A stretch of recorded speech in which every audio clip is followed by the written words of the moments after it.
తన జీవితంలో భయం చెందిన వాడిగా కనపడట్లా. ఈ విధమైన స్థితిలో ఎందుకు ఇలా నడిపించబడుతున్నాడంటే అతని యందు విశ్వాసము వచ్చి నడిపించబడుతున్నవాడు కనుకనే, దేవుని యందు విశ్వాసము చేత తన జీవితంలో నడిపించబడుతున్నవాడు కనుకనే దేనికి భయం చెందని వాడిగా నడిపించబడుతున్నాడు. ఆమేన్, హల్లెలూయా. అయితే ఇక్కడ మనం జ్ఞాపకం చేసుకుంటే ఏ విషయాన్ని మనం గుర్తు చేసుకుందాం?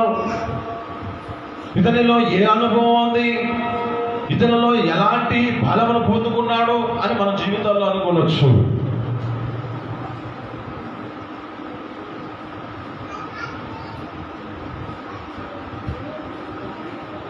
అతడు తన జీవితంలో జ్ఞాపకం చేసుకుంటే ఒక అధికారం ఇవ్వబడింది. ఇతని యొక్క స్థితిని బట్టి దేవుని సన్నిధిలో నిలబడిన వాడిగా కనబడుతూ ఉంటాడు. అనేక మందికి ఒక శాసనాన్ని నియమించి ఆ పరిస్థితుల్లో జ్ఞాపకం చేసుకుంటే అక్కడ ఒక బోర ధ్వని వినబడగానే ఒక ప్రతిమకు నమస్కరించబడినప్పుడు కూడా నమస్కరించకుండా అతడు నిలబడిన వాడిగా కనబడుతూ ఉంటాడు.